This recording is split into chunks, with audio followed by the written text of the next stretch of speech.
Hey, what's up everyone? Welcome to another Northbasics video on this channel. In this video we will talk about food and wood in Northgard. Now you may think, wait a minute, didn't we do that already? And you would be right with that. But how you and a lot of other people may have already realized, the food and wood system is a lot different when it comes to the kingdoms of Northgard. Their system has some similarities to one of the other clans, but has enough unique mechanics that it warrants to make a guide specifically talking about them. So let's not waste any more time and talk about food, wood and gold for kingdoms.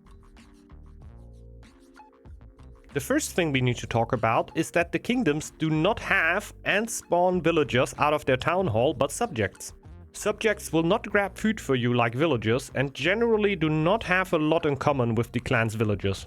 On the consumption side, subjects will actually not consume any food or wood in the summertime, but in the winter months they will end up consuming roughly half of what the villager would consume. Instead of food, they will produce 1.5 faith throughout the summer and winter for you, which is the kingdom's equivalent of lore and basically works the same way.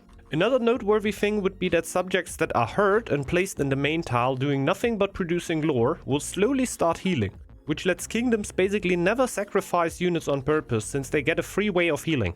For your food production, you are forced to build a foraging post in which your subjects will turn into peasants and start producing food for you. The foraging post can basically build anywhere and there doesn't need to be an actual food source on the tile. But you will then also not be able to upgrade the building at all. The peasant's production is almost identical to the clan's villagers, plus for food in the sunny months and plus 2.6 in the winter months. Kingdom workers' tools in general cannot be upgraded. You can only build a smithy on the tile you produce food on to increase their production by 10%.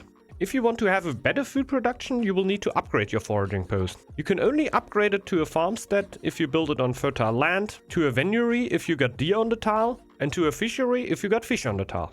On a farmstead, your peasants will still be called peasants, but to avoid confusion, I will call them farm peasants here. On a farmstead, farm peasants will produce plus 6 food for you in summer and plus 3.4 food in the wintertime. In a fishery, your fishers will produce plus 5.2 food for you in summer and winter. And in a venery, your deer stalkers will produce 5.7 food in summer and 4.1 food in winter. So the general logic of farms are best in summer, fishers are best in winter, and deer stalkers are a middle ground in between the others still applies, and they will also basically produce the same amount of food throughout the year. You only gotta keep in mind that if you upgrade farmers, they will actually produce more food for you in summer. Since the summer is the longest season in Northgard, they will end up having a slightly higher production than the other food production buildings. So even if the base building produces roughly the same, with the upgrades your farmers will usually end up getting a little bit stronger. The woodcutters of the kingdoms will produce exactly the same amount of wood for you as Viking woodcutters would. So plus 4 wood throughout the year, no surprises, nothing special, nothing to see here. Wood might even be easier to come by for kingdoms because of the livability system, which lets you put a lot more woodcutters into the wood camp than you would be able with a Viking clan. Gold production for the clans is basically extremely similar to Viking clans, especially when it comes to merchants. They will actually produce plus 2 without any upgrades and get a 20% bonus if one of the markets is upgraded, and get a 40% bonus in total when you upgrade 2 markets on the same tile, just as it would be for a Viking clan. With the only real differences being that you can't upgrade the tools for merchants on kingdoms, but you are not limited to free merchants when you only upgrade one of your markets, since the livability of the tile is the only thing that limits you. You can of course still build a smithy to upgrade your production by 10%, but that is a little less than 15%. And how you may already know, it definitely doesn't lead to kingdoms being weak, given that all 3 of them have a really strong standing in the current meta, and some of them are even regarded overpowered in certain parts of the game. Sailors, or rather seafarers, are pretty unique for the kingdoms. Starting with your anchorage, in which your seafarers will produce plus 2 gold but no lore for you, which would make them worse than basic Viking sailors in a direct comparison. But the upgrades will change that quite a bit, since there are actually 2 different upgrades for the anchorage, the seaport and the merchant port.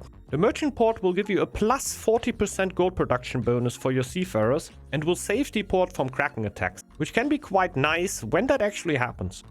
The more unique one is the seaport, which will actually still give you a 20% production bonus, but on top of that, your seafarers will also bring some food, wood, stone or iron.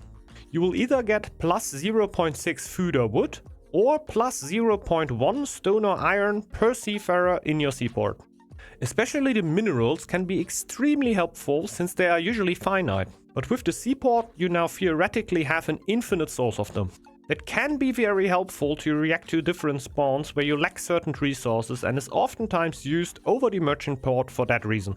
Since they are considered different buildings, you can even build both of them on the same tile. But the gold production bonus won't stack and you will only get the plus 40% in total, like you would have only gotten the merchant port upgrade. That would be all there is to know about wood, food and gold production for kingdoms in Northgard. The consumption is actually exactly the same like for the Viking clans when it comes to workers of the clan.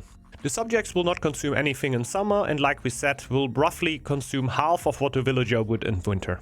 And with that little side info, let's come to the end of the video. I hope you enjoyed it. If you did so, you might want to consider to leave a like down below the video or even subscribe to the channel.